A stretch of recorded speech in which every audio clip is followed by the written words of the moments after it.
Okay, yeah. Okay, then we're cool. You're used to the accent. Do I know you, Mike? Have we met? No, we've crossed paths, we've never worked together. How long have you been here? 5 years now. Where are you from, Neil? I'm actually from Long Island. What town? Great Neck. And I taught at the North Club for 25 years. Oh. Bob Wiener. Well, when he's a good buddy. He kind of disappeared. He's still in the ashram? He's actually in Amherst, Northampton. So he's still there. Great. And we're doing a program. I'll tell you about it. We're doing a program in June. Great. He's a great musician. And if they have a little muffin. Great song. Okay, I will. He said drummer's collective, and my ears perked up. So first of all, I'm playing tonight with a piano player, duet. His name is Jean-Marie Machado. Very nice French. Well, he's actually half Portuguese, which is interesting. And we do quite a bit of fado music. You do know what that is. So that's kind of the nice thing about being here in Portugal, playing their folk music. I mean, this is like their stuff. And this guy is half Portuguese. He's born, he's like, so it happens to be that we happen to play fado. So we'll do that tonight. But it's too bad I didn't know that there was a concert with Maria Schneider same night. So you can't be in two places at once. It's too bad. Come to Casa de Music. So first of all, Mitch is.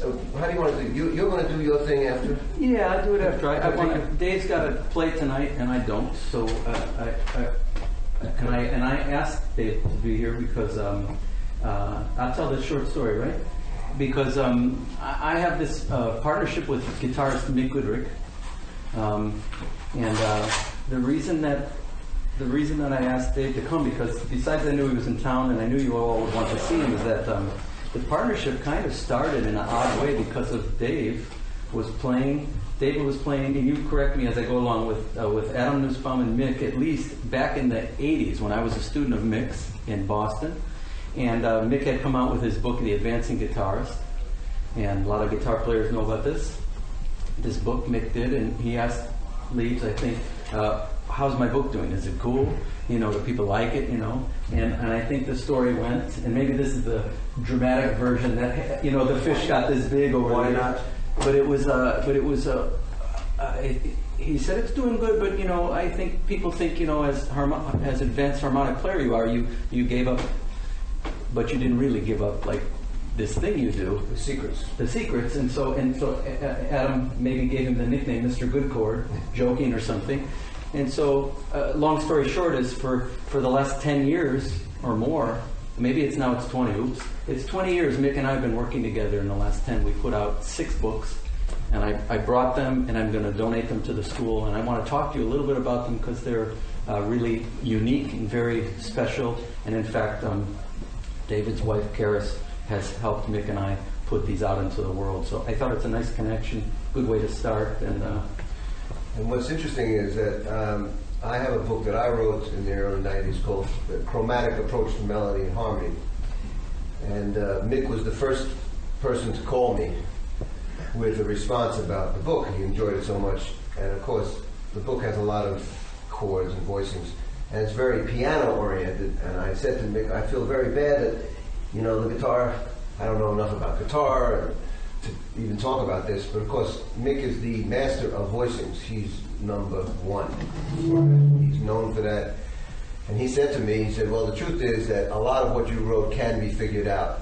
You just have to apply yourself and put time into it, and that's not anything different than you hear about anything serious. You have to put some time into it. So I take his compliment, and I'm glad that he helped me, because he gave me, made me feel good about doing it, because I really felt I gave guitar playing much less than I could use. And anyway, I'm here for about an hour and 45 minutes before I have to go to my sound check. Is there anything in particular you would like me to talk about, or you want me to discuss or show you?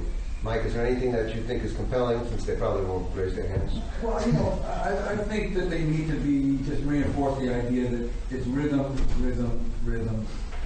Okay. Is it really all rhythm? Okay. first question is good, huh?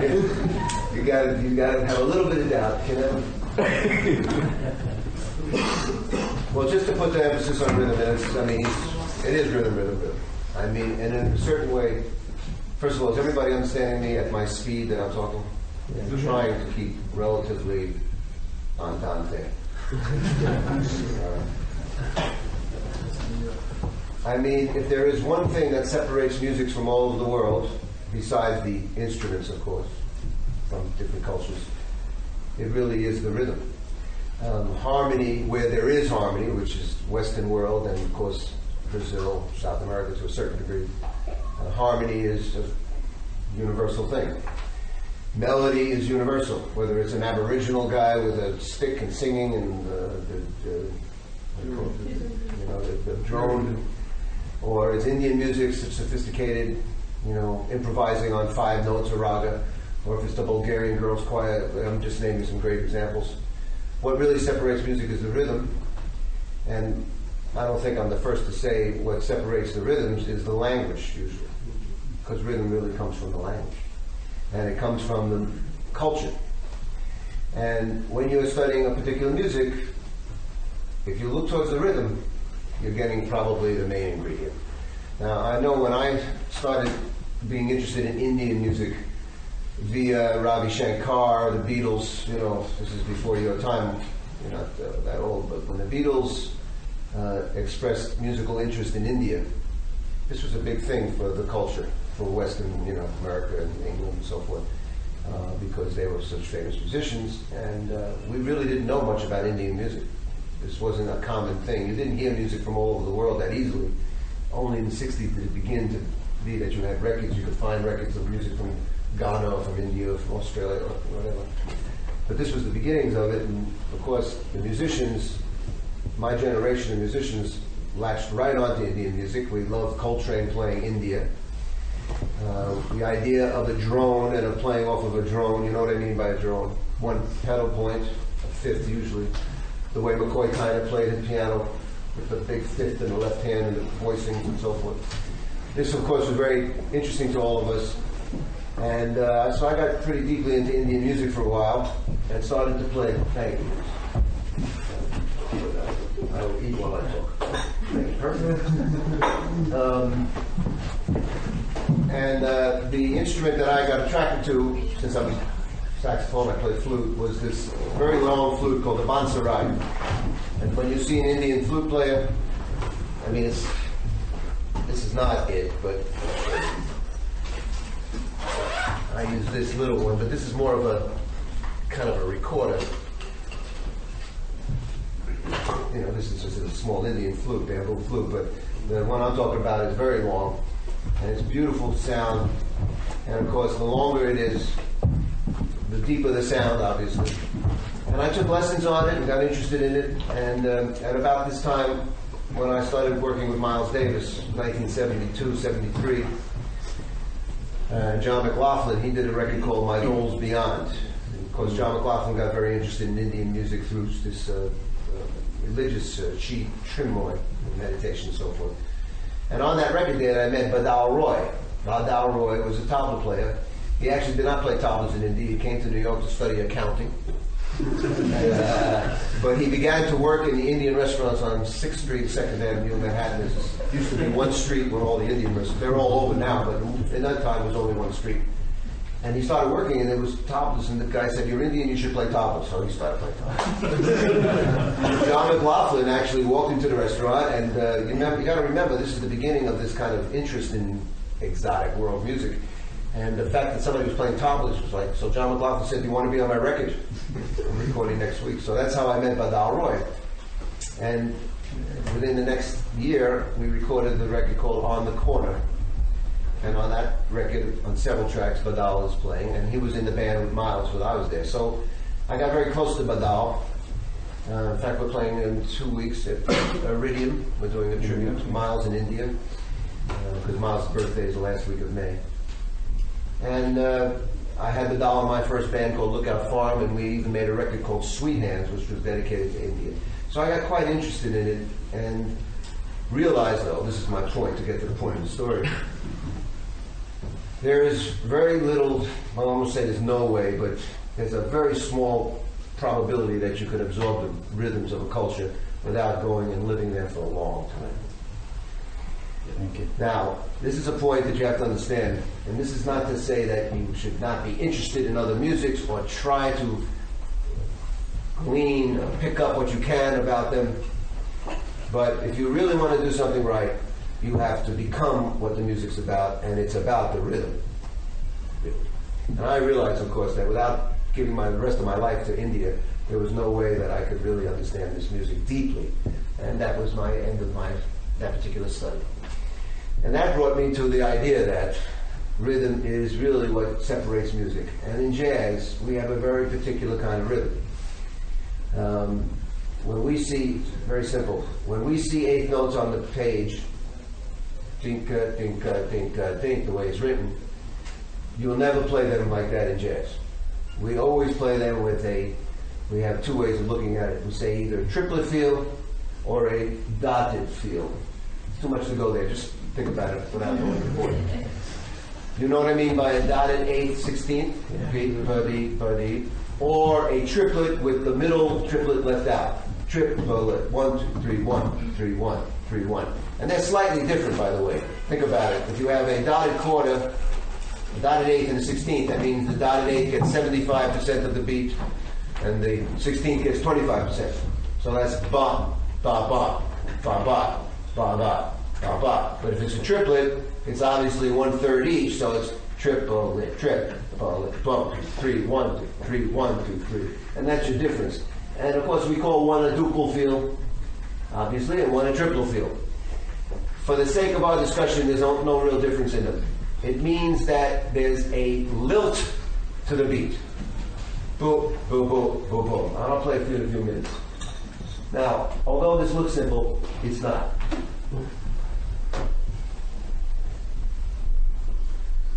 Because it isn't just a matter of playing da, da, da, da, da, or da, da, da, da, da. That doesn't sound like jazz. What is it that makes it sound like jazz? Soprano saxophone, not a clarinet. Even though it's black, it is brass. David, did you play clarinet at any point? I started on clarinet and I hate it. Don't want to talk about it. Clarinet was a bad dream for 1 year because when I started saxophone at 12 years old, after playing classical piano for 2 years because my mother insisted I do that, which was the best thing ever. The first saxophone teacher I had convinced my parents that I must play clarinet for 1 year before I could play saxophone. And it was the worst year of my life, musically. I love the clarinet when it's played correctly, of course, but not really for me. Anyway.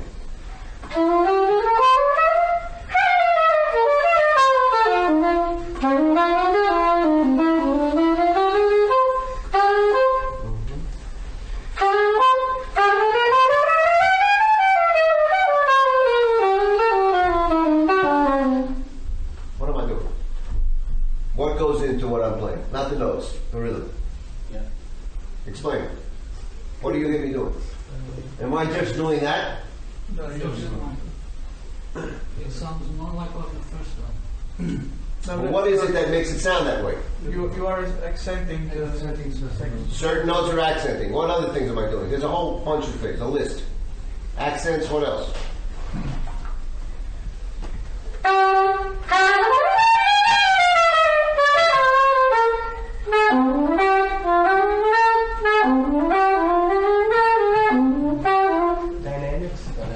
Ghost notes. Sometimes they call phantom notes, whatever, swallowed notes. Dynamics, of course. If I go soft, then obviously a ghost note, the next note is going to be loud, right? So we have, and there's one other word, there's one other thing we didn't mention. Slur? It's close. It's the way I play the note, which has to do with articulation. Now, every instrument has its own articulation. For us on the saxophone, how many saxophone players, so I know? Okay, you know, we have to deal with the tongue on the reed. I'm sorry, but there was an apology from the saxophone teacher because he's in the Yorkshire Jazz. Oh, I know, they're all as the whole group of saxophone Yeah, players. it's just we're together. That's it. The articulation for us is the tongue on the reed. The articulation for guitar is obviously something to do with the right and left hand together. The piano has to do with the fingers. The drums has to do with the wrist and the fingers, or for the cymbal with the sticks. Each instrument has its own characteristics, but one thing is for sure, we all have to learn about articulation, from very hard articulation, ta, ta, to very da, da, da, da, da. So we have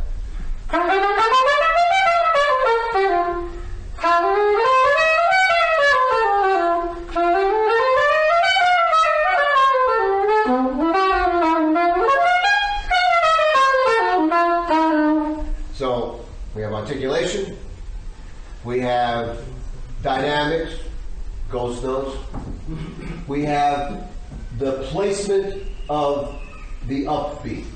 Now the upbeat in the first one is ba, ba, the 16th, and in the second one the upbeat is the second part, the third triplet. Now I don't always put that in the same place. Sometimes I put it a little bit closer to the beginning one, sometimes I put it a little bit further. We have a beat is a space and time. This is a beat, whatever tempo, beat, boom, boom. And that beat has a middle, which is from the fourth, and is the middle of the beat, and that's where the metronome puts it. That's nothing we decided. Somewhere along the line, somebody said beat, beat, beat, and it's equally distant, and that's the middle of the beat. But you know when you listen to somebody play, especially if it's somebody good, they don't always play exactly in the middle of the beat, do they? For example, 1, 2, Mitch, just give me 2 and 4. 1, 2, 3, 4. Now he's going to stay.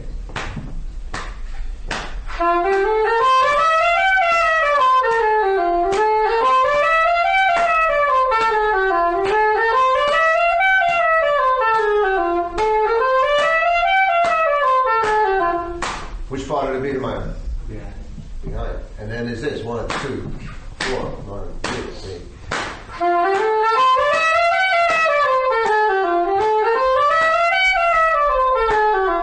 That's ahead of the beat.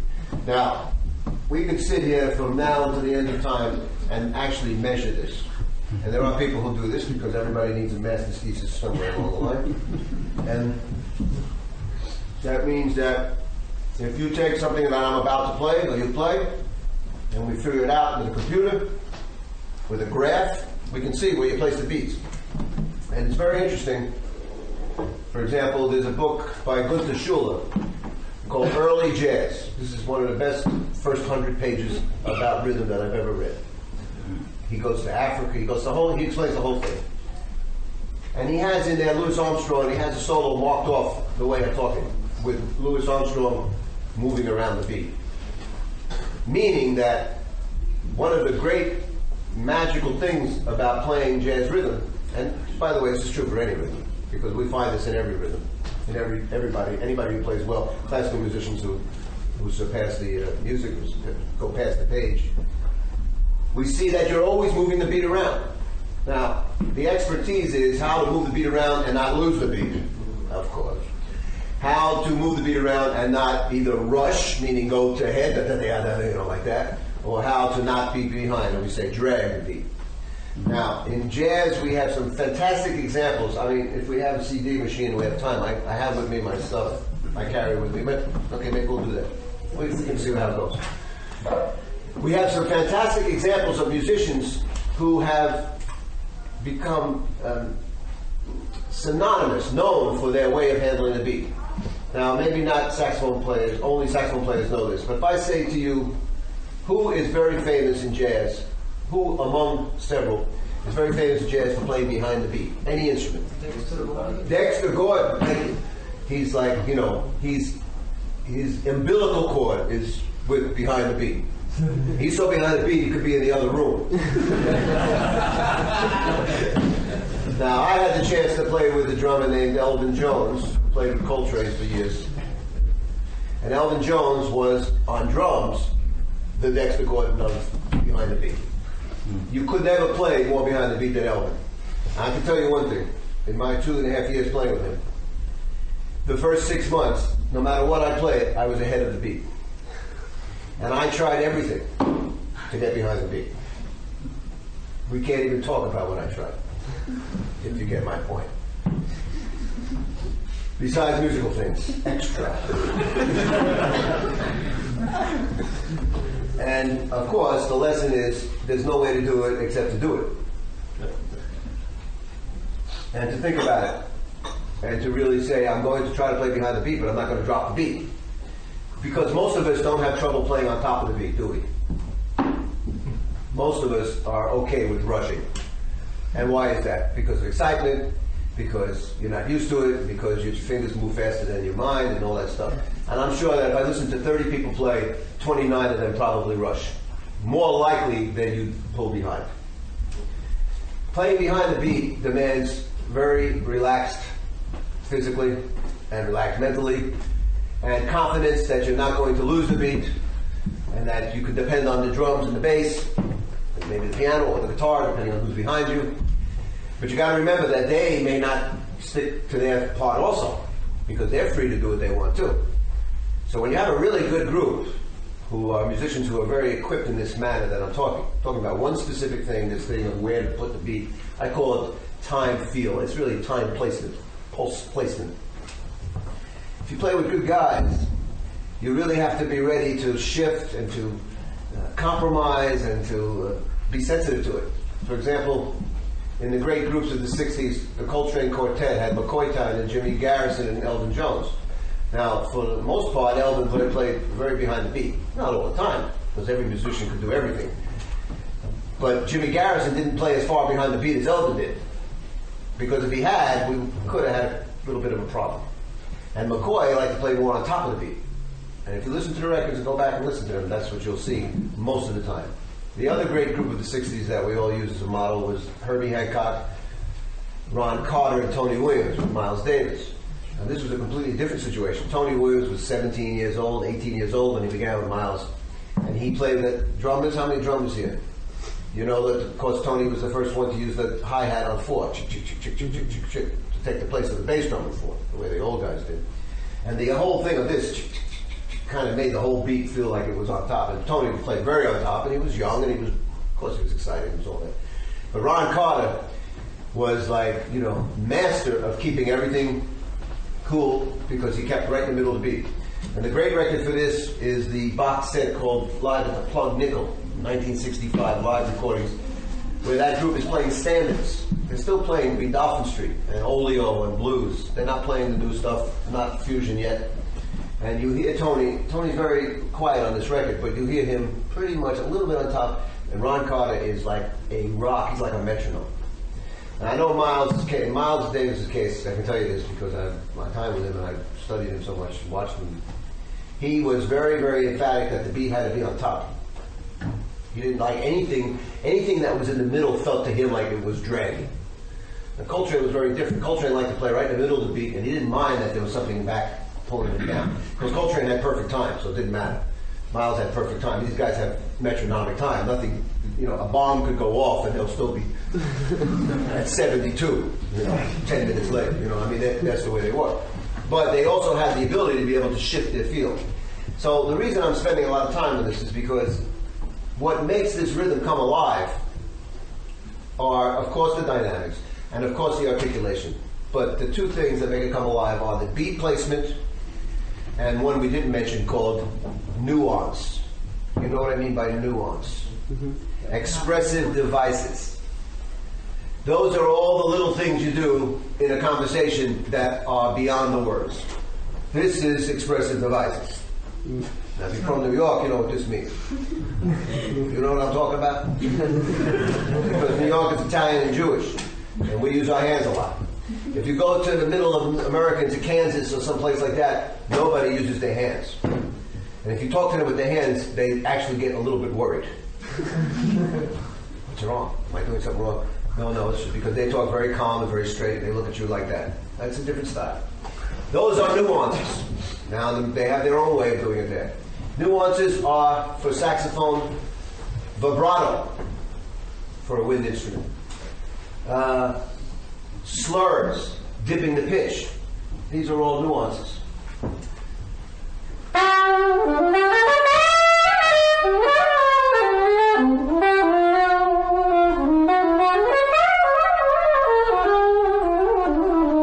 Turns, gruppettos, etc., etc.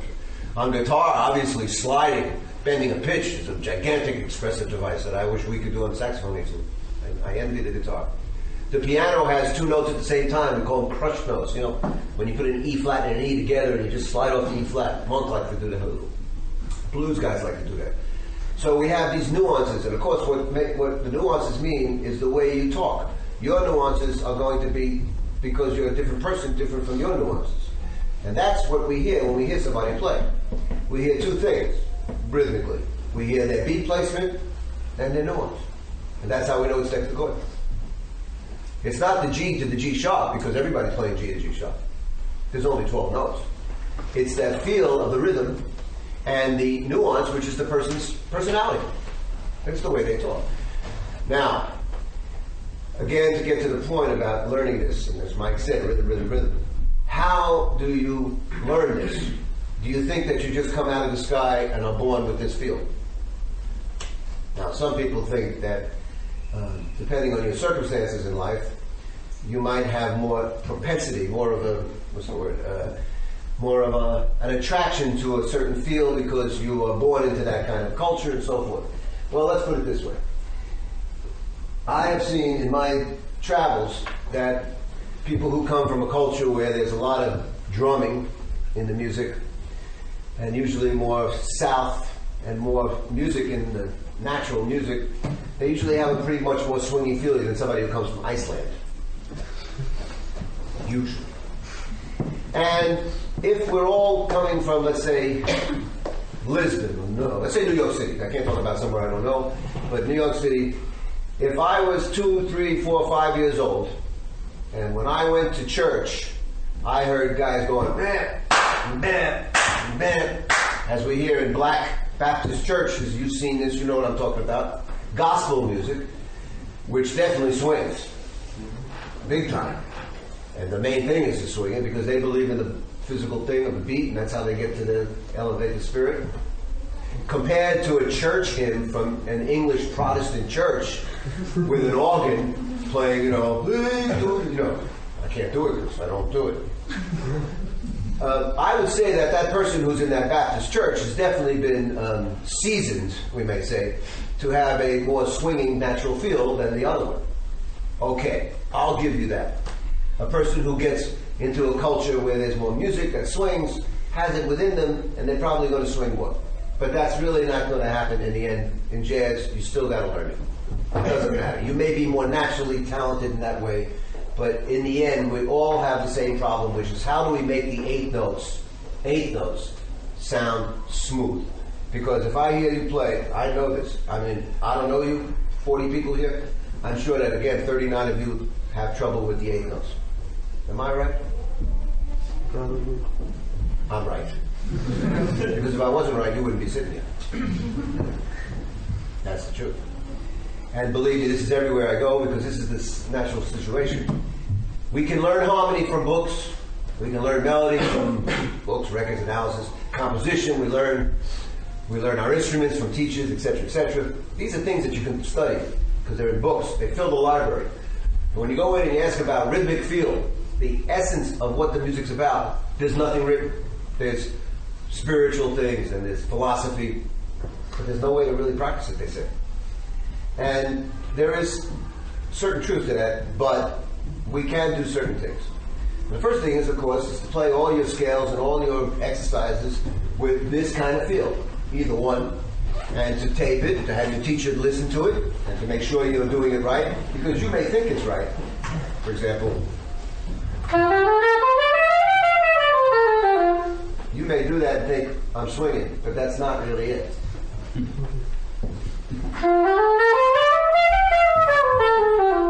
Should be it. And about 20 versions of that, by the way. It's not only one way. So you can do that, and somebody can help you do that, and you can go past the major scale and then go into your, lines and cliches and stuff like that. But I found that the best way to learn this is through transcription. Now, what do I mean by transcription? Playing along with the series. It means imitating. Just like you learn how to use a fork, how you ride a bike, how you learn to walk. You watch your parents or whoever. That's how we learn. We learn everything in life by imitation. Now, sometimes it's forced in your mouth like math or science. Learn this. take a test and learn it. Well, we know what that means. You don't really learn it at all. You learn to take the test. Unless you're interested in it, and then you get into it, of course. But most of the things we learn in life, we learn by watching somebody else do it, and we don't think about it. We just do it. Well, we're going to think about it here. This is why we transcribe. Now, some people transcribe because, for the most part, you have a good time doing it. It's fun to play along with Mick Goodrick. It's fun to play along with Miles Davis, etc., etc. And when you play, you feel good. And the reason you play this music is because it feels good. And that's great. But that is only the surface. And when I ask people if they have transcribed, and then I give them a little lecture I'm about to give you, and play some examples, since I have them with me, that I brought them, we usually have a little different response from the before and after. How many people in this room have transcribed solos? Yeah, one of the things I'm proud of in this, Everybody does it? but in this course, yeah, we are. Okay, then let's cut right to it and see. Purely believers in transcription is required every exam period. If that's the case, Transcribe. then let's get right to it. And then One of the best things that I've seen in this school. So please contract 18. contribute your. They can learn more. Okay, if everybody's transcribed, let's make sure that we did it the way we have to do it. Help. Anybody got their instrument? They can play their solo for me? We had a student transcribe and play Coltrane's. What was it? Crescent? Crescent. We had. Is he here? No, he's not. He graduated. Okay, if that's the case, I'm going to go right to it. If everybody's done it as well as this, if everybody's done it as well as I'm supposed to show you, then I have nothing to tell you. That's good. Yeah. And then there'll be a couple more. You can hang out there somebody.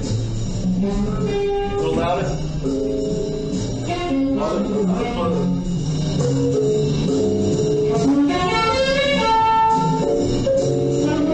That is two people, you know.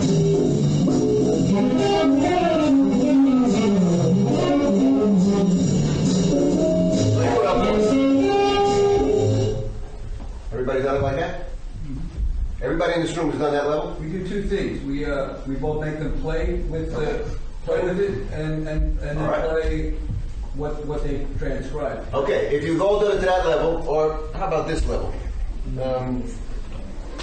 Could you go to track 33, please? Who was that playing, by the way? Well, you better do your history first. Sonny Rollins, Blue 7, 1954, one of the best solos in the world, known for its thematic material and motivic development. Blue 7. Let's try this. Okay.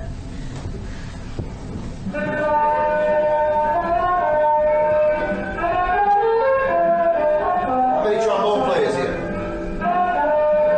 Is it this?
it's that serious, then let's get serious. When you do something, you do it all the way. This is all the way. That is so hard to play on the trombone. Forget about playing on saxophone. All right? This is Manhattan School of Music. They're required to do this. Now look, why do we transcribe? To build up a bunch of solos to keep in our closet? This is how we do it. And this is the reason I do it. And 5, 6 solos, and you never do it again. You only do it as a stage. This is walk before you run stuff. Through the woods to get out of the forest. First of all, you got to sing the solo. You must sing the solo. Why do we sing the solo? You've all done it. Why? Why do you sing solo? Making me feel natural playing. Internalizing the solo. So at least it's part of your body before we go over to this or whatever. And singing it, that might be a little difficult, but you know, up to a certain level, if you get to sing it, I'll play somebody's example doing that. And of course, well, singing it is also tested in the sense that we really do it. Mitch, can you go to, well, let's hear number 6. Now this solo everybody should know also. This is my wife doing it. But watch what we do with it.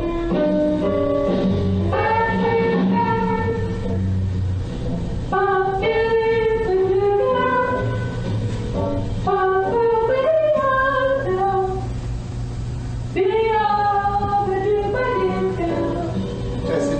Check it out. Either you do it or have somebody else do it. Turn it on and off. Make sure you're in the right place. If you've got it internalized, then you got the beat. You don't need the tape.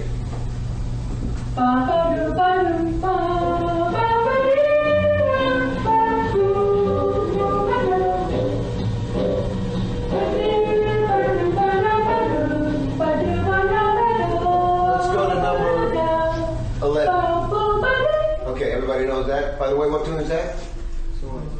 No, Not Ready so Freeloader. Ready Freeloader from the record, Kind of. the most famous record in jazz. It's buried in Montana in the Doomsday Capsule. When Jimmy Carter was president of the United States, and there was a lot of problems with Russia with the missiles, and we could be destroyed any minute, blah, blah, blah, on the beach, that shit. And they buried a Doomsday Capsule. Sounds like science fiction, but it is. Where they put all the artifacts of the culture in case we all got blown away. And some, next generation spaceman would find this shit in Montana. I don't know what the hell they'd be doing up there. But anyway, when they chose a record for jazz, guess which record they chose? Kind of Blue. But let's hear a little bit up, a little higher level.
Okay, now.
Okay, now, next,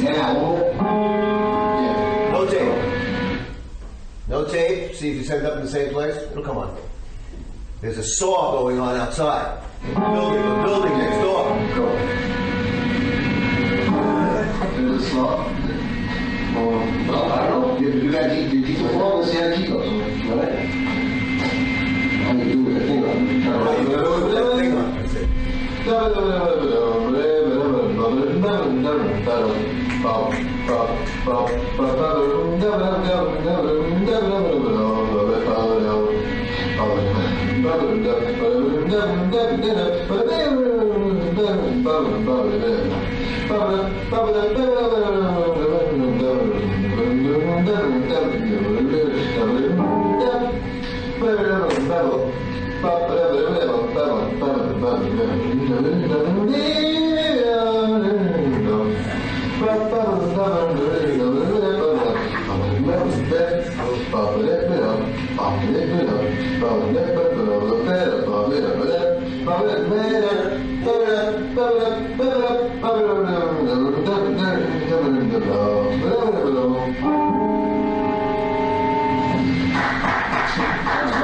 Yes, sir. My friend. My friend. Okay. You're my friend now. Okay, so Freddie Freeload is one level. This is another level, and Impressions is another one. We'll discuss this in one more minute. But just for the sake of it, Mitch, can we go to track 35? Well, let's do 34. Just a couple more examples of really doing this quite a bit. 34? That's on half speed, by the way. Miles. Thanks.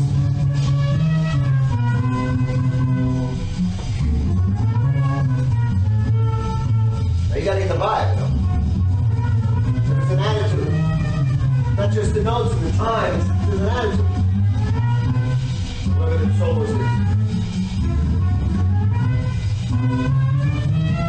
Alright? So on the bass, you try to be a drummer.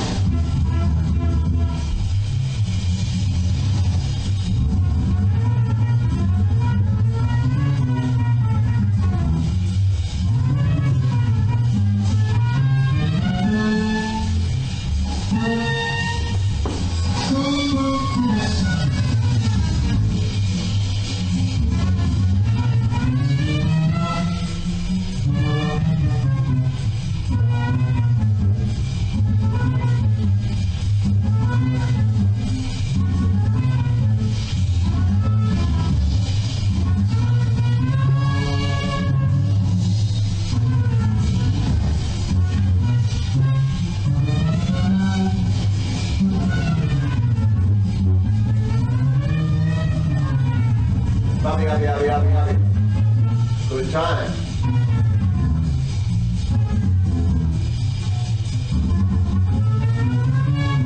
Upbeat. Smile. Everything's up.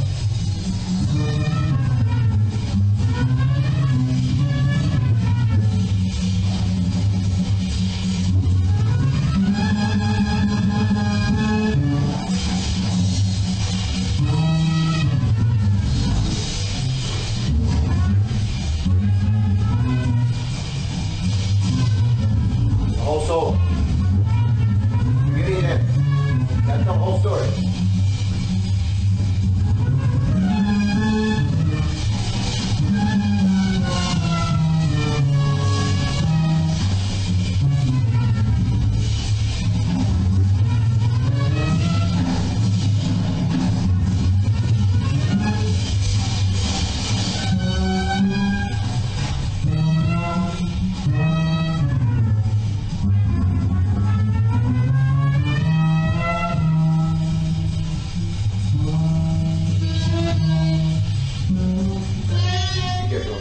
Now listen to this one just for fun. Tell me what this is.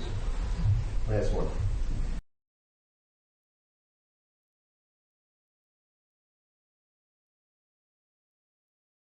I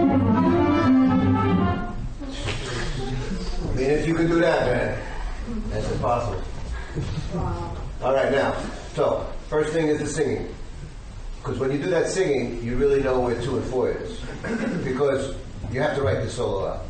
Because we're going to analysis, which we'll discuss very shortly. Playing the solo exactly means every nuance, everything possible on your instrument. First of all, of course, you start with your own instrument. You're a flute player, you start with somebody who plays the flute. You do 2 solos like that usually. I'll tell you how many you do. After that, you should definitely go to another instrument because you need to be challenged by the technical aspects of having to do a trumpet if you're an alto player, or let's say even alto to tenor is a challenge, was the key. And of course, you're speaking through another instrument, so you have to try to cop that instrument. And you see the way they did it. I mean, this guy in the accordion kind of got an alto saxophone. I mean, I don't know how he did it, but he just practiced till he got it. So you're really trying to get the sound, the vibe, the feel, and of course, obviously the notes. But by now, the notes, you got the notes. It's getting that whole feeling. Now, we go to the real reason to do this. This is not, again, just to do it and say, be on the tape and say, oh, I did it. We now take the solo. You now know the solo very well. If you're at that level, you know it in your sleep, and you should know it in your sleep by then. You also, of course, you don't read it anymore. You now have to play that solo in different circumstances. With the tape, without the tape. With somebody putting the tape in and out, the same thing. Exactly what we did with the singing. Also now, with a play-along, or with a piano player, or with a drummer. Play the solo. Play it in a different key, play it in a different tempo. In other words, we stretch this solo so that it becomes much more than just what it is. Now, for example, this guy, I think, Rich, you can go to 37, please. This is a guy playing a train solo unaccompanied. Old train.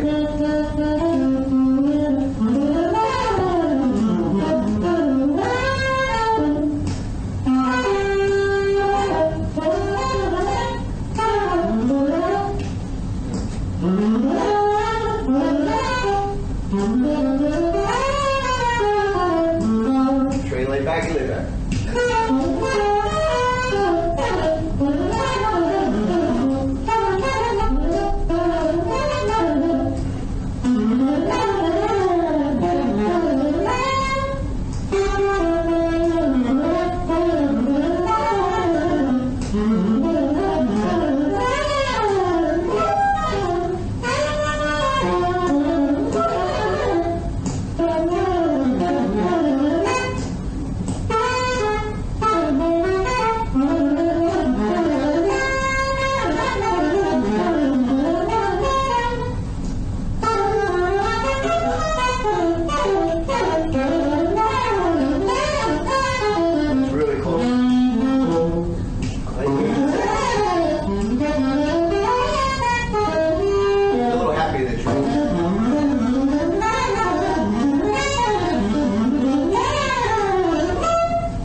Now the next level is we take the solo and you now, this is before we're doing anything on paper because that's going to be a whole other thing, the analysis. This is a separate thing.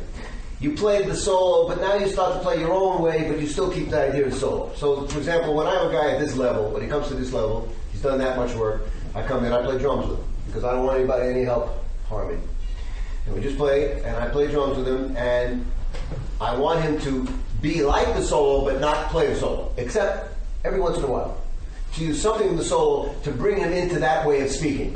I don't want him to suddenly switch to another style. I want him to play Old Train, in this case. I want him to play like Sonny if it was that solo.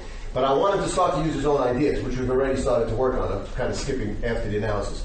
So I call this in and out of the solo. And I think the next track, 38, is somebody No, in and out of the solo. No bit of I think solo. we'll play piano with you. 2, 1, 2. This is Old Train. I love it. Old Train. That's Train. That's the kid. This is the kid. Train.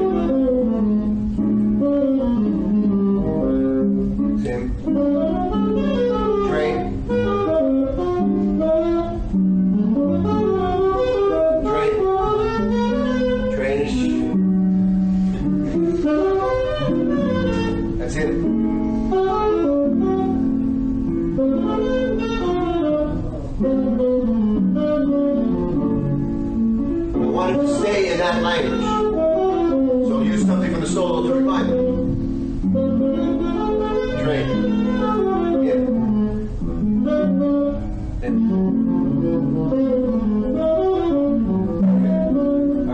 So now you're using the original, which you now have completely within you. You don't have to think about it, but you're starting to play around it in your own way.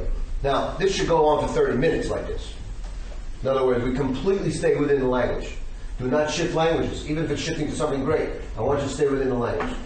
Now, the next level, the next thing we do, or actually right before this, is this analysis thing. Now, with analysis, you got to go to my website. It's all there. I have a book on this. It's all spelled out. But in general, what we do is we take the lines. Now, I learned this from David Baker. David Baker in the 60s had this thing called a monograph series.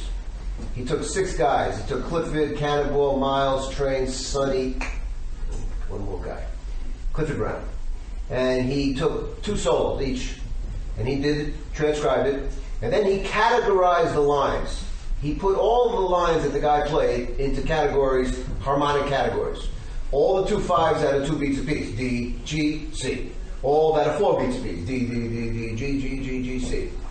He put all the dominant 7th things, depending on what kind of tune it is. He put all the pentatonic. He had pages of all categories, harmonic category. Now we're into the analysis. The harmonic categories on the page, all the lines that Coltrane played on the solo. Take it from all the 8 or 10 choruses he took. Then what we do is we look at all the lines, for example, that he played on D minor 7, G 7, C, whatever key was in. And I ask you to choose the best lines. Now that's the first thing. I want you to tell me why line number 3, they're on a page, it could be 20 of them, why line number 3 is superior to line number 2. Or is it? What makes a good line? What makes a 2/5 or a 5-chord line or a major chord? He has all, what do they do on C major? Nobody ever talks about what they do on a major chord. And you need to tell me what makes a line good. Now, we know what makes a line good. Direction, choice of pitches, interesting rhythm, shape. This is not how the guy played it. This is what it is, how we did it already. And you choose your 3 or 4 really best lines. You know, not every line that somebody plays is great.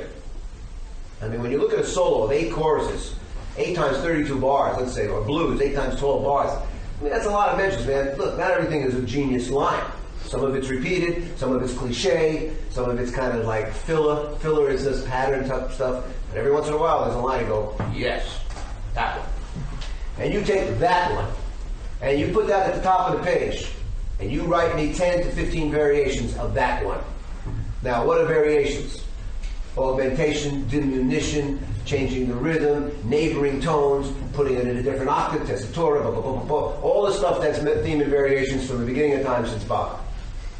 It's no big secret. It's what, you know, we all know what that is. And now you are composing 10 variations on line number 4 that Coltrane played in bar 3 of the 18th chorus. But now that line has now become 10 lines of yours. This is the beginning of what we call what is the process of a seed becoming a plant. In other words, the seed was trained, the plant is going to be you. You now have your versions. I mean, how much can you do? Of course, it's limited in certain ways, but if you do a couple of these lines, you do your 10 to 15 versions, and we change the key, and we change the tempo. Now we go play another tune. We don't play I Love You. We play Green Dolphin Street. Well, Green Dolphin Street has a whole bunch of 2/5s in it, just like I Love You does. Let me hear you use them in that tune. And that's the way we use this material. The other thing we do is, they have to hand me a book. Complete analysis in the 5 areas of music, which are melody, harmony, rhythm, color, and form. Color means sound. The sound of the instrument, the sound of that instrument with Elvin, the sound of the tone, the sound of the blah, blah, blah. And form means the shape of the solo. Did it have this kind of shape? Did it have climax, level off, drop down?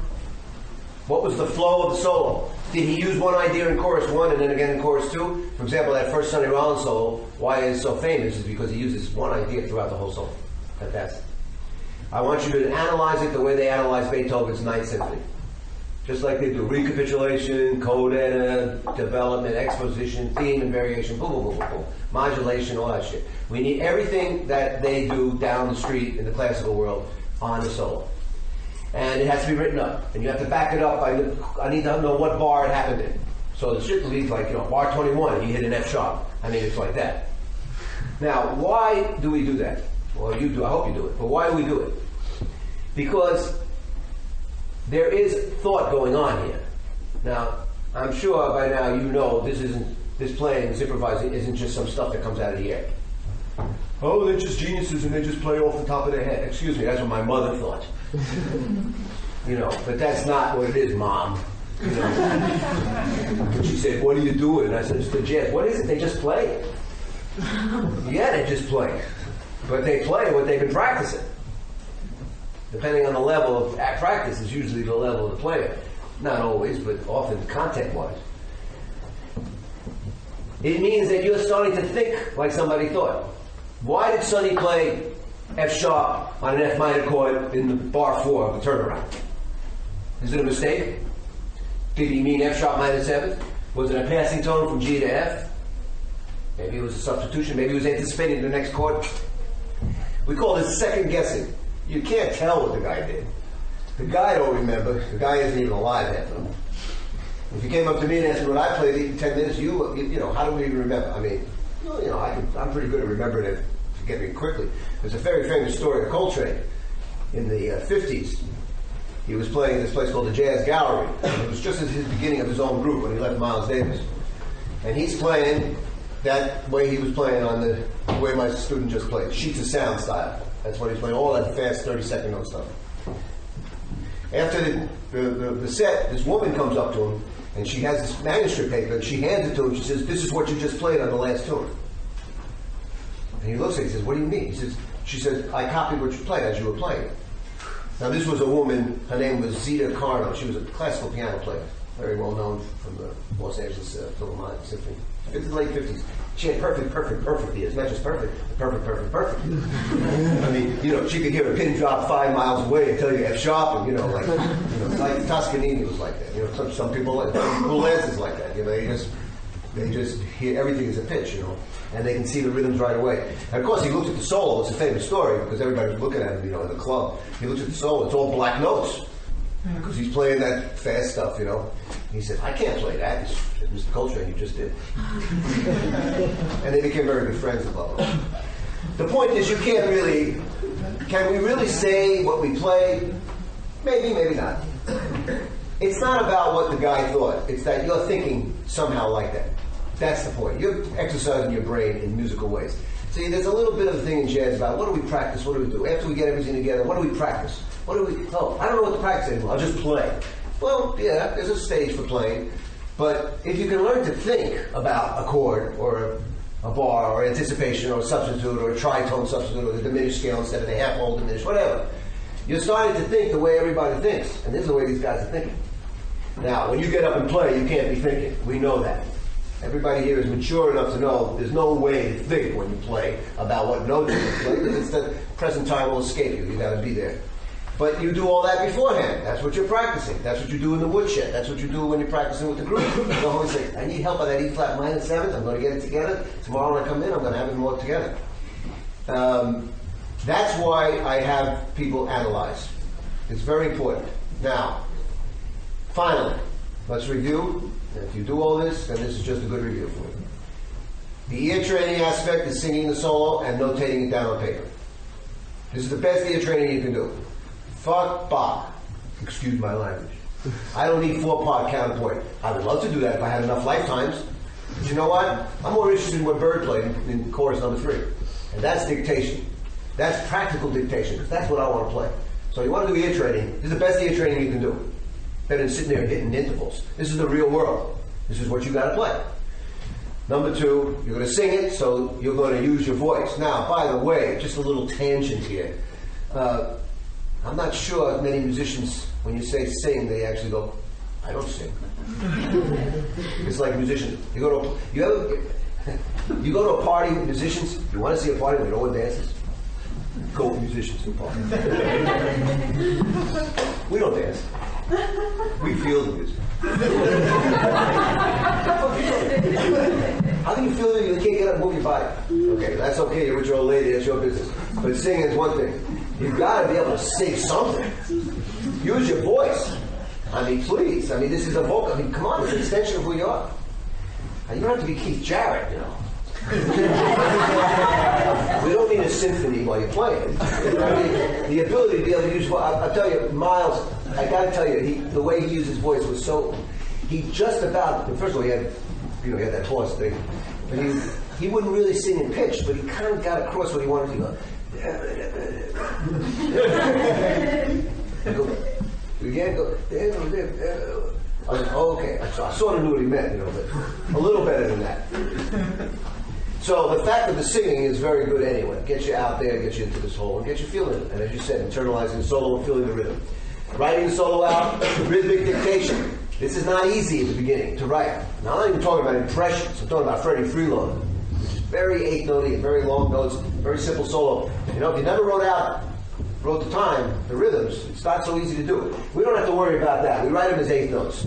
But it's not that easy sometimes. But you slow the music down. Now remember, you've been singing it, so you know where 1, 2, 3, 4 is. In fact, the way my wife teaches it, the way they do it at Berkeley, is they make you conduct. You got to conduct so you really see the 4 beats. Because when you write 3, 4, it helps you know where it is. So it's not the worst thing, or conduct like the Indians do it, count like that, or whatever way you want to do it. But it's good to know where 1, 2, 3, 4 is, especially 2 and 4, especially 4, for obvious reasons. So, writing it down, playing along, which you heard examples of, and analyzing. Expanding the solo, getting those lines, making variations. Then you write out 2 perfect choruses. I want 2 perfect choruses, and I love them. A la Coltrane, but nothing he used. Your variations that you now have. Write me 2 perfect choruses. If you could play these choruses, this is what you would play. Now, that's a nice thing to think about, because we never play what we really would have loved to play. But if we have time to write, which is what a composer, that's the luxury of being a composer. You can sit there all day and think about F to F sharp. And just as much time as you have, you can sit there and decide. Well, if you could write me 2 decent choruses on a blues, or I Love You, or whatever, I think we're getting on the way to understanding what a good chorus is and what good lines are. And then we look at it. We look at it from a compositional standpoint. What did you do there? Did you develop the line? Blah, blah, blah. And that's how we learn the solo. Now, by the time you're finished with the ear training aspect, the playing along, which has tested you technically for sure, and the analysis, which has stretched your brain, that solo is with you for life. You will play that solo the rest of your life. Now, no one will know it except 3 people in the world. I'll tell you a very nice story. When Saxophone Summit, in fact, we played here a couple of years ago with Robbie Coltrane, but when Michael Brecker was in the band before he passed, we had that for about 8 years before he passed. And Michael and Liebman and myself were a couple of years apart. I'm a little older than Mike, was 2, 3 years younger than me, and Joe's a couple of years younger than that. But we come from the same musical generation, which is basically the 60s, basically. So we have the same repository of common language. This is what you have when you have your generation. You came up on the same music, you kind of know the same thing. And by the way, it's worldwide. Your generation has yours, and we have ours, and so forth. And of course, we had Sonny Rollins and Coltrane and Dexter, of course, tenor, saxophone, very much. And when we would sit there and hear the guy, like if I'm sitting on the side, there with Joe, and Michael would be playing, Michael would play something, and we'd go, Sonny 58. And you know what? Sometimes we could even tell the date and the chorus. Because Joe, he's like he knows all that shit. And then maybe Michael would say that, because Joe's like a history, he plays some shit like from, Ben Webster or some shit. Can't go like, Ben with Duke, 40. Now, we're sitting with scientists now. You understand? This is like if you're sitting around with, Einstein and Newton and Charles Darwin or something. The cats are like talking about like the time of day. Well, to them, that's some shit. Because that's what their life's about. Now, the point being this. If a guy plays something from a solo, you go, yes. You don't go, he copied. You go, yes. That's right. We know the same thing. We value the same thing. No kidding. And you know what? We usually value pretty much the same solos, more or less, or at least the same style at the same time. So there's a commonality which is very, very, it feels good. It's very nice. Now, because this is for life, it is important that you decide very, very wisely which solos to transcribe if you're going to do it at this level. Later on, we transcribe it in a different way, which I'll get to. If you're going to do it at this level, meaning it's about a 3-month project per solo. Because when it comes down to it, it's 20, 30 hours, getting it down, and maybe an analysis. And by the way, you could be working on 3 solos at the same time. If you're really burning on this stuff, you know, you don't have another life, of course. There is no life. This is all there is. That's the way it goes. But you could be working on one with your singing, you're working on one with your playing, and you're working on the third one that you're now analyzing, doing those exercises, things I talked about. And that's, 6 to 8 hour practice, which is what it should be. If you're going to do it to this level, we have to understand why we're doing it. We're not doing it to sound like Dexter Gordon. We're not doing it to sound like Miles 57. We're doing it to learn the basis of the language and the way it is spoken. It's like me speaking Portuguese that I learned in high school and coming in here and trying to talk it. And you say, you don't have the right accent. But if I'm here for 6 months or 6 years, it gets better. It's an accent. It's a way of speaking. You have to become it to get it. It's the story of the Indian music again. It's the same thing. So when you take a solo to this level, you're going to become that solo. So it is to your benefit to choose a solo that's going to give you a lot. Now, we have to make judgments now. You have to make a judgment between solo number 1 and solo number 2. And the quality of the solo. Now, you may not be ready to do this, and this is where your teachers should help you. I usually say to them, bring me 3 possible solos. First of all, blues is the first solo. I'll give you the tunes in a minute, but for now, blues is the first solo. I want you to pick 3 blues. You must love the solo, first of all. I don't have to love it, I have to approve it. Probably, I'll of course love it, because we're going to do the good shit. But you have to love the solo. Because if you don't love the solo, and you're going to tie yourself to this for the next couple of months, for the next part of your life, your whole life really, musical life, you better really want to play like that. And I usually say, how do you know when you love a solo? If you could play like that, you'd be happy. Is there anything more simple than that? If I could do 5 choruses the way Lee Morgan did it on that blues, I'd be for that day playing the B-flat blues, and I'd be cool. I'd be proud of myself. I know I sound good. Everybody knows I sound good. It'll feel great. So that's number 1.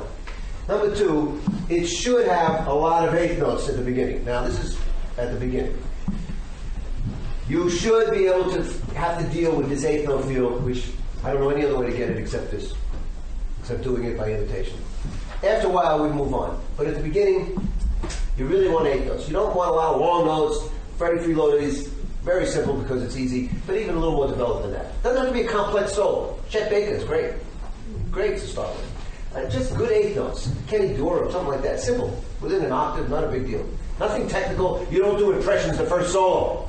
You don't do giant steps the first solo. This is not a marathon to show you're the strongest man in the room. We're not talking about this. We're talking about the quality, not the quantity. So we pick one solo that we love, that is up to your level, but a little beyond your level. This is now is where the teacher helps. The teacher sees this guy, he's ready for miles, but he needs miles 54, 55, which is what we just sort of, or even before that, or he's ready for miles hand jive, the one that the bass player did. That's a judgment call that I would make if you're my student. If you're all starting out, we start with pretty much a simple thing. Pick a nice lyrical solo that has a lot of good lines in it, and you must tell me why you like it. I mean, I have to hear that. So once you get that, you start on it. Now, this is the order of business. Who and what to play. First of all, whom should I use? Should I start with what's happening today? Like this guy's solo last night? You know, you went to hear a concert last night, the guy sounded great. And you got it on tape. And you love the way the guy played. It sounds great. And maybe that's cool. But I'm going to offer you a picture now for a metaphor, purposes of pedagogical purposes. A picture of a tree. Everybody picture a tree in their mind. And on a tree involves roots, trunk, English, limbs, branches, twigs, and leaves. 6 parts. Now the roots are without which you wouldn't have a damn tree. So, in our music, You could do this, by the way, for saxophone. We could do this for bebop guitar. We could do it for fusion guitar. We could do it for the history of jazz. And there's that tree you've seen around the diagram of the tree, which is a little bit like this. But anyway, of course, Louis Armstrong is the root of the root. But maybe this guy before him from some, slave thing in Mississippi in 1860. That somebody has a field recording of or something. All right, so we that's it. We want the main people. This is what I mean. Within that trunk and the limbs are the people from whom everybody else comes from. Now, on the outside of the branches and the twigs are the individual stylists. For example, Lenny Tristano, if you know his music, who I studied with, so I'm familiar with him. I'll name you. Paul Bley, Lee Konitz, Paul Desmond, Thelonious Monk, the most of all. These are separate trees on their own almost. In other words, they are the twigs or limbs or whatever you want to call it, you get the idea, that lead to themselves only. To their credit, by the way. They have their own branch. If you sound like Lee Konitz, you sound like Lee Konitz. But if you sound like Sonny Stitt, you sound like everybody. You get my point? Now, I'm using history here, and I hope you know what I'm talking about. Guitar. If you sound like Wes Montgomery, you got the big root there. Grant Green is already a little more particular, it's more bluesy. I wouldn't go there right away. Jim Hall, genius, killer, great, but almost his own tree. Not now, not at the beginning. Bud Powell, please, yes. Wynton Kelly, for swinging, the most. Of course, Charlie Parker, Dexter Gordon, Kenny Dorham, Dizzy Gillespie. You get the point. It's usually some guys from the late 40s, 50s, 60s. Now, here's the other thing. To be really right, we should start at the beginning. And if you had the rest of the century to do this, I would start with Louis Armstrong, and go to Coleman Hawkins, and Leslie Young, and Charlie Parker, and Culture, and you'll be there forever, and this is not what we're doing. They're not doing this for any reason except to get you off the ground and get it done with. We want to get out of this thing. Finish. This is like serving in the army. You do it and you get out. So, to be real about it, I don't tell you to go back to the roots, even though you should. And I hope maybe someday you will. I've gone back a little bit, and I tell you, I looked a little bit at Leslie Young, although I started because of Lenny Tristano and Leslie Young. I didn't really understand it. Now I have a much better understanding. And Louis Armstrong, I got to tell you, to me, Louis Armstrong was hello, darling. Sorry. But, may I be forgiven for my sins, dear Lord. The jazz police were on my head. No, Wynton, I didn't mean it. No, nothing like that. No, but I have had to learn to appreciate Louis Armstrong for the genius that he was, because, man, this cat came out of nowhere. He was like a meteor that landed the way he played. All right, nonetheless. To be realistic, I really think bebop and basically the 50s into the 60s. Those are the roots. And there's a lot of people, and that was the real heyday of that music. That was really when it was abundant, and the guys, it was new. It was what they were doing. And I would say that's the best place to start. Okay, so we go as close as possible to the root and limbs and all that in the trunk. The other thing is which tunes. Now, the truth is, you should take something that is going to be transferable to other things. For example, the blues. You got to do the blues because you're going to play the blues all the time if you're playing jazz. And even if you don't play a blues, the progressions in the blues are basically everything you're ever going to see in diatonic harmony, basically. And the second thing you must do is rhythm changes. And everybody knows what I mean by rhythm changes. That's that I got rhythm, which is hundreds of tunes. And it is the progressions that are everywhere. It's 2-5, it's 5-5, it's 3-6-2-5. It's got everything happening. You do all that. If you do blues and rhythm, first two, one of each, you're way on the way. Really good solos. Then a standard, and I mean what we call chestnuts. Now, do you have chestnuts here? You know what a chestnut is? What's in Portuguese? Okay. Now, in New York and in Boston and these terribly cold winters that we have, when you walk on the street in the middle of the cold snow, fucked up weather, you can't stand it, it's terrible, and there's a cat with chestnuts on the street. Steaming hot.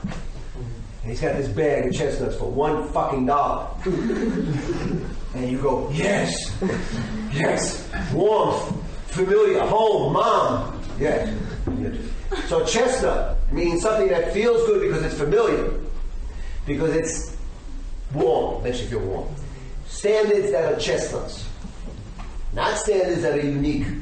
We don't want them yet. We'll get to that. We want a standard that is like every other tune. There'll never be another you. I mean, come on, 1 to 4, the minor, relative minor, everything's there, okay? Green Dolphin is already a little advanced because it's a pedal point, but okay, all right?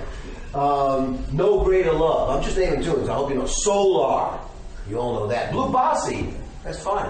In other words, tunes that are very normal and which you see a progression to harmony, because when we're going into this analysis aspect. When you see it, you know there's 20,000 tunes like that. Now later on, we look at Stella by Starlight. That's a very unique tune, special tune. Later on, we look at All the Things You Are, which is in 12 keys, by the way. That's an unusual tune. First, we do the normal language. So that would be a third tune you do. Now you're up to 3 tunes, blues, rhythm changes, and a standard. Maybe a minor blues by now, you know, whatever. You're on your way. You're probably in there about 4, 5, 6 months now of work. You're burning. Not only are you burning, you're getting faster. Now, you guys, everybody transcribed according to Mike, you all transcribed? If you all transcribed, then you know the first solo is hell, second solo is not quite hell, the third solo is sort of in purgatory, and the fourth solo you're finally up from Dante's Inferno. You're on the ground. Because you're faster, your ears are better, you're quicker at it, you're not intimidated, and you start to burn, and also you start to recognize pitches, and you're getting good at it. This is when we have to start looking at the future. Now, I painted the picture of what you need to do. Now here's where it goes eventually, and then we stop this discussion because that's not for today. We get to a point where we get so good at it, we gotta stop it. Now, can you guess why? Because it gets too easy to take somebody else's stuff.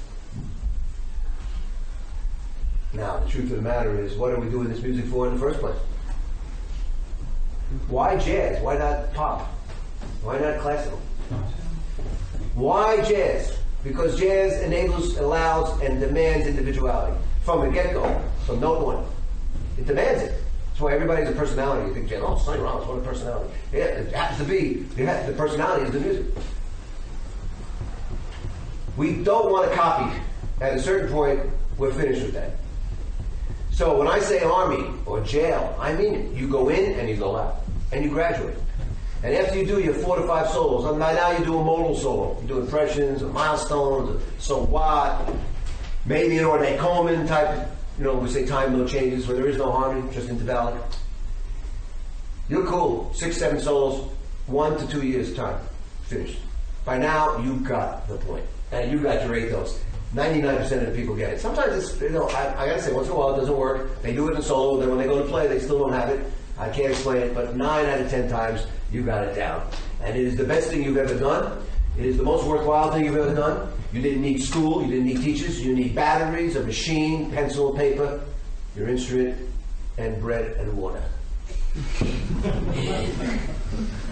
You don't need anybody around to tell you when you got the solo down. You don't need me to put that tape on and listen to it. You know it. You tape yourself. You know it. Now, maybe, of course, the teacher helps you with the lines and picking the lines and all that. We get you going with the analysis. That's cool. After that, you're on your own. You know what to do.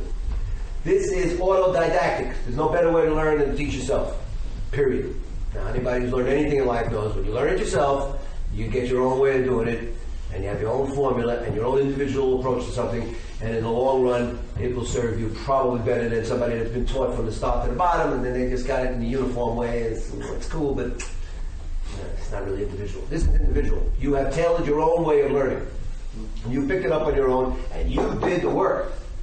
Nobody did it for you. And you can hear it. This feels good. You will feel great about your playing. At least you'll have 4 good choruses on the blues. I'm telling you. You go in and play, everybody go, what have you been doing? Nothing. Yeah? Nothing? You sound like authentic for the first time I ever heard you really swing 2 notes in a row. You know, the guy who's playing drums knows it better than anybody because that's a drummer's job. You go like, you're actually swinging, my man. What happened? So, well, I've been studying so-and-so. So, well, you know, I can hear it. I can hear it in play. I hear that feel, that time, that rhythm thing he's talking about. I feel it coming together, and I see that there's growth, and you know it, and you feel good. And that's exactly when you pull the plug and you start to think about what we do on our own. Now, transcribing after that is selective transcription. In other words, now the guy you heard last night, absolutely. Fourth bar of the third chorus that so-and-so played, absolutely. And of course, you're transcribing the melodies and bass lines and all that. That's for normal ear stuff anyway, to get the tunes. But as far as transcribing somebody's solo, oh, I like that one chorus he played, or that thing he played in bar 7, or that lick. That's transcribing, that's fine. And by the way, now is when you can use the books. No problem. Go to the books, there's tons of books, and you get the book and you say, because now you're not trying to prove anything. Oh, that's what Train played in the second chorus of I Love You. There it is. And you play through it, you learn something from it. That's different. That's like using an encyclopedia, dictionary, learning. That's different. Once you do what I'm talking about, you never do it again. You don't have to do it again. You got the point.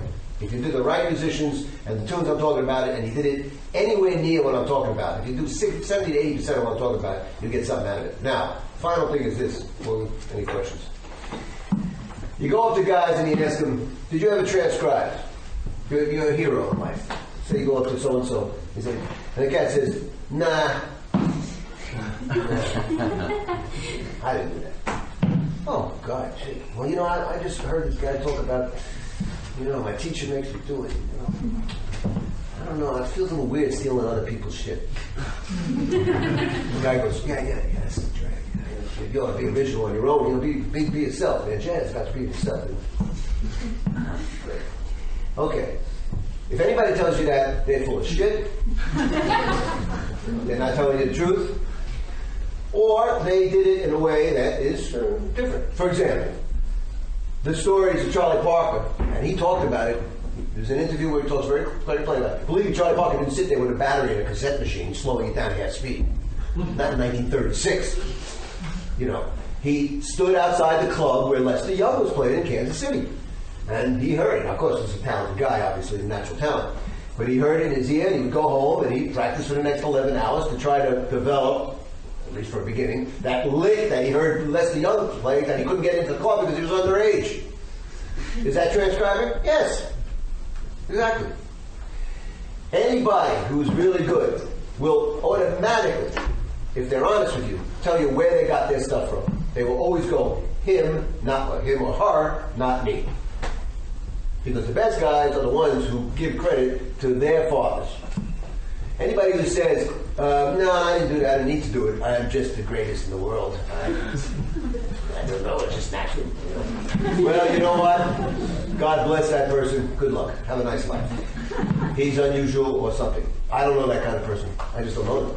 I know that whoever got to where they are, somewhere they did something like I'm describing. Now, the way I'm describing it, the way he's teaching you, he's doing it this way, is a very complete method. It's from A to Z.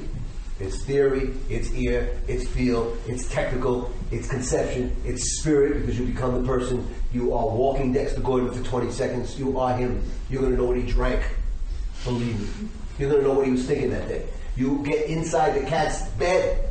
It's deep. It's heavy. It's heavy.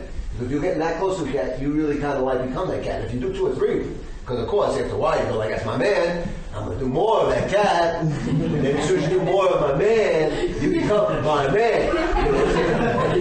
You now thinking, I'll never forget Steve Grossman. When we were starting out with this in Miles and Elvin, we went like Miles, Elvin. And he was young and very talented. He did this at 10 years old, he was doing it. Through Hal, his father, his brother there from Berkeley. His brother was a trumpet teacher. Steve had Coltrane down, middle Coltrane. Now with Coltrane, you have to be very specific. It's almost which year, because in his case, it was year by year evolution. He had like mid-63 impressions down, Afro blue, soprano, in such a way that he actually was thinking like Train. I could tell. He had transcribed it. He knew it so well that it didn't matter anymore. He played the next logical thing that Coltrane played, without even thinking that he did. Because his path had gone that way. And I've seen that. Michael was like that a little bit because he was very obsessive with that. If you stay with one guy, you become, into it. That's okay, that's cool.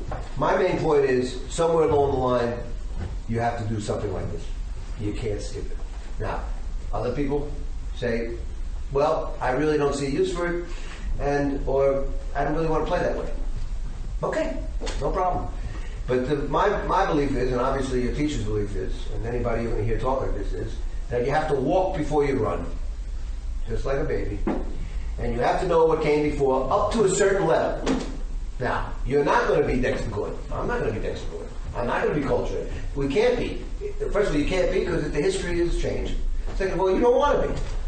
But you must understand enough what came before to duplicate it up to a certain level, you say a certain criteria. Now, the question that you should have is, what is that criteria? When do I get my diploma? When do I get my driver's license? When can I go out and not have to be with somebody in the car? Etc.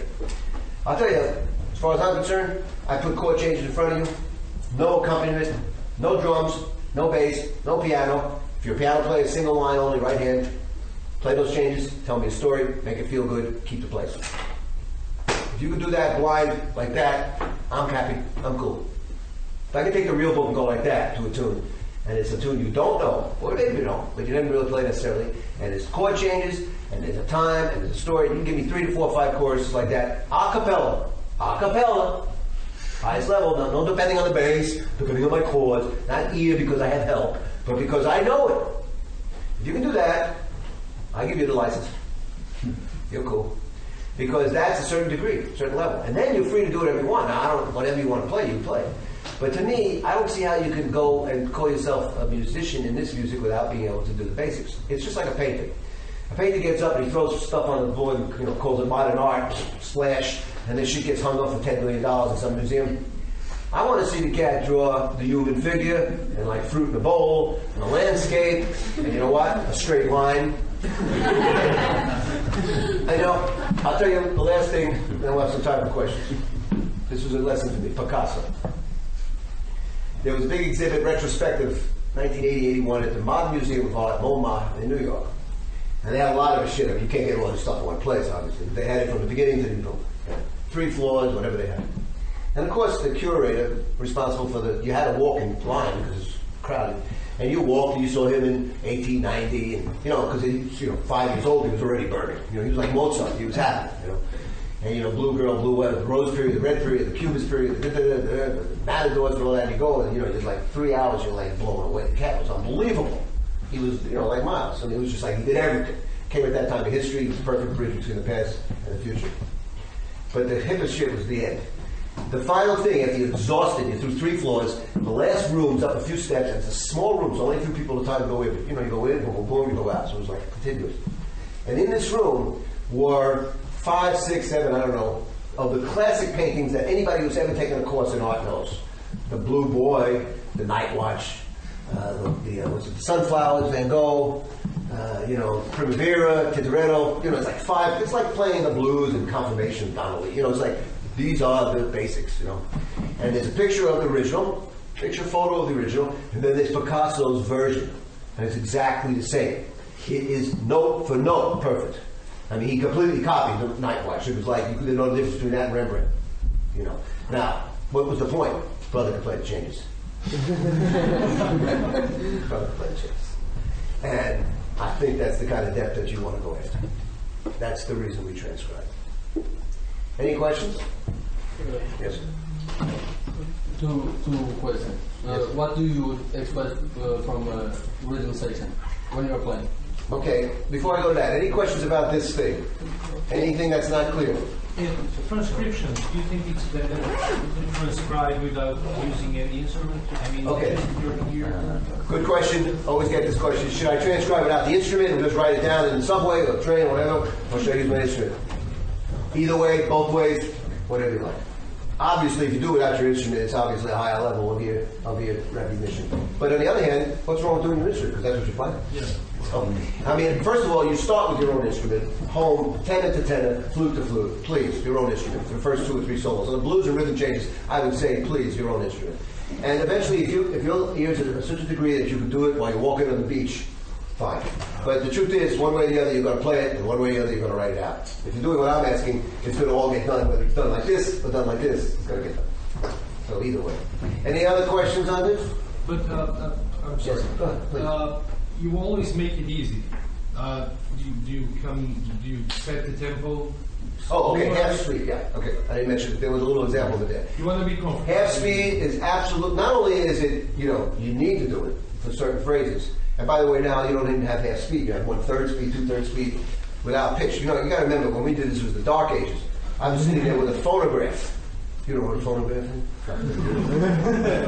is? With the speed of a record is 33, right? Well, half of 33 is 16 and a half, correct?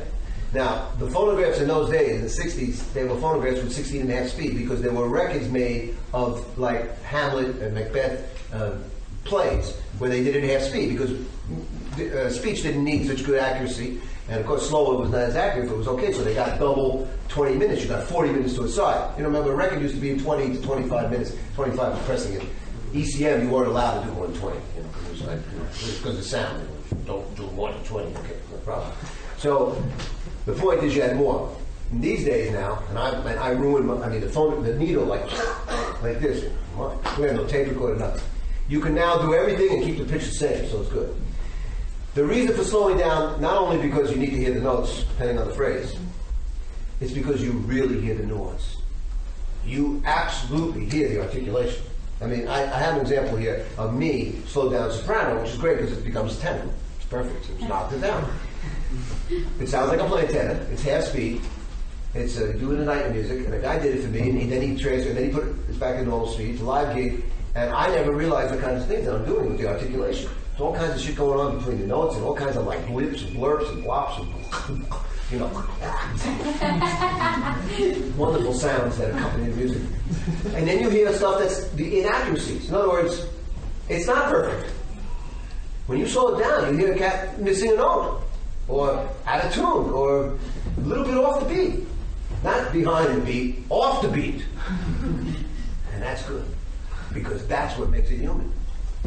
And you're going to copy that. And you're going to be that, because that's what it is. If it was just a machine playing it, then we don't need to do it, we just put the machine on. So I believe in half speed or slowing down for obvious, for reasons of mechanics, and for reasons of really hearing everything very good and slow. Yes, sir? So if you believe there is a big mistake like that in a transcription, you should play exactly like that, not correct it. No, don't correct it. And also, by the way, we don't want to become obsessive about this. If there's one phrase that you just can't hear, the guy, and it's just, or whatever. I have it with me. Oh, it's in my bag. One of my students just did Coltrane Autumn Leaves. Soprano. Fantastic. All 8 notes solo. Fantastic. It's 62. Elvin burning is fast. It's like a hit. And there's like 8 bars, 16 bars. The train going, some of that stuff. Cat didn't do it. It's okay. You don't have to have every damn note, but 90% should be there. And if it's a mistake, you play what he played. You play because that's what it is. It's not perfect. We don't highlight the mistakes. We note them. We understand them. Anything else on this before I answer his question? Everything clear with the transcription? All right, good luck to you. By the way, let me say this. If you've been exposed to it, it's good, because usually when I give this lecture, which I do everywhere because it's the most important thing I can give anybody, usually, of course, after I play these things, everybody's like this. Now, because usually I ask, is anybody transcribed? And of course, in most places I go, everybody's transcribed. And then after I do this little lecture, I go, how many people transcribed? And nobody raises their hand. And one. And that one cat raised his hand. I know he could do it right now. He would never raise his hand in front of me if he didn't need it. How dare him do that? Okay, so, therefore, when I'm confronted with that, we say hangdog look. I can't do this. They're giants of the earth. They are you. They, on the many CDs I have of this, are you. Sitting in front of me, I have seen my video on this. They said, I can't, not me, him, not me, both too hard, not possible. And then the next thing I know, they're on the tape. When they hand it to me, they play it. There's 2 ways to look at this. Either you be in English, it's very good because it's the same root. Courage, Latin. Encouraged, or discouraged, discouraged. There's a big difference between those 2 words. Encouraged means you're inspired to do this. It is hard work. It is sweat and takes time. But you're going to do it, man, because you don't have to be a genius to do this. You just got to have the desire and put the time in. Or you say, I'm not going to do it because it's too hard. Well, that's your choice. So I wish you the best of luck. Now, rhythm section. Completely different, just about aesthetics and about what you expect in a rhythm section. First of all, I'm a horn player. I play one note at a time. I am at the mercy of the rhythm section. They have many more notes than me. The drum is much louder than I am. The guitar can turn up to 11, etc. I always think, in the best of circumstances, that the rhythm section will be there to support and to interact with me as much as possible. Now, not every musician is like this. I'm not the only one, but also I'm not the majority. If you would ask next to Gordon this question, not that he would ever talk, because they didn't talk about it, but from the way the older guys were, for the most part, when you were a rhythm section for them, you were a rhythm section, and your job was to support. And do not rain on my parade, so to say. You're in the background. I'm the guy. When you get your solo, you're the guy. But when I'm soloing, play the right changes, stay cool, don't get in my way, support me, let me do my little dance, I'm the star of the show, and you get your chance. Even the bass player gets his chance. And the drummer's going to get his little 8-bar, 4-bar shit. Everybody's going to be happy. You'll be cool. I'm a nice guy. I'll give you 4 bars at the end. Don't worry about it. And I'm paying you anyway, and I don't care what you don't like, because I'm paying you, so shut the fuck up. You know what I'm saying? But coming from our generation, thank God, and really coming from the 60s, when things started to change, I demand interaction. Now, that doesn't mean that the drummer should cover me, it doesn't, the obvious stuff. It means that I hope, in the best of conditions, I'm leaving some space to let you do something so that you feel like you're involved, if you're the piano player, and that you're interacting, especially drummers. I'm very good drummers, I'm like, whatever you want. You know, now a lot of drummers get cut. They get really cut at the neck. They have a red light. The drummers always, don't play too much, because you're too loud and you're too much. And I'm like, green light. I trust that you're doing it because you hear it. And if it means that you're a little over rambunctious, I would say, a little bit over energetic, I'd rather have you be over energetic than being under. Because I can cool you down, but I can't cool you up. I can't turn you up if you don't have it. So for me, a rhythm section means you're involved. I don't care if we're playing it free, which of course demands it right away. If we're playing changes where there's an agenda, if we're playing a ballad, or tonight we're going to play a fado, which is just 1-5-4. That's all. It means that we're supposed to be listening and taking part and conversing together. You're making me sound better if I include you. That's the way I look at it. But for those of you in the rhythm section, just from the professional standpoint, if you do start to play and become professional, you have to know that not everybody feels that way, and you have to make that assertion or judgment pretty quickly. The guy may let you know it, but most of the time it's by, I can see he really wants me to support him, so I'll be cool, Like this thing with the chromatic stuff that we alluded to here. This way of playing off the chord that that I got from Trey and all that. I wouldn't do that if I'm playing with Tommy Flanagan, etc. In other words, I learned very quickly, and it was a lesson a couple times it happened to me, where I tried to do my stuff in the wrong place. Meaning that the particular situation I was in was not suitable for me to be doing that particular dance. And I learned very quickly that it was out of place. Now, on the other hand, I am entitled as the soloist to do what I want. I mean, we're playing jazz. I'm me. I can do what I am. So there is a little bit of doing what you want and doing what you hear, but there's also what's going on around you. Charlie Parker is a great example of this. If you listen to his many recordings, they're so short because they're so long because of the length of the recordings those days. He played with some of the worst rhythm sections in the world. Because you got to understand, in 1950, 48, 49, rhythm sections were nowhere near where Charlie Parker, Dizzy Gillespie, and Bud Powell were. They were like boom, boom, boom, boom, boom. They were playing like swing, or worse. 4 to the bass drum, loud. Bass drum's 9,000 feet tall, first of all. Max Roach, Roy Haynes, yes, but not every gig was Max Roach and Roy Haynes. Charlie Parker played with pickup rhythm section. He'd end up in the middle of Baltimore or Philadelphia with whoever was in the club. We call that pickup rhythm section. And man, when you hear Charlie Parker play with a bad rhythm section, it doesn't matter. It's unbelievable. He's still himself. He just carries the whole thing, just like he carries the world. And sure, no wonder he killed himself. He had the weight of the world. He's trying to play this beautiful, incredible, fast, light, amazing shit, and the cat's behind him, boom, boom, boom, boom, boom, boom. What can he do? You can't change a zebra's stripes. You can't say change, and you change in 2 minutes. And he accepted it, and he did what he did. Another example is Coltrane, when this is a particular period of Coltrane, 60, 61. Coltrane now is already on his own as his leader. Miles begs him demands that he goes back on tour with him to Europe. The last tour, Coltrane did Miles, and there's a lot of recordings from this tour. Coltrane's very unhappy. He really was drunk. He's unhappy, sitting like this, you know, he's doesn't talk to anybody. Coltrane, it's Jimmy Cobb, Paul Chambers, and Wynton Kelly. This rhythm section is the most swinging rhythm section of all time, but very straight.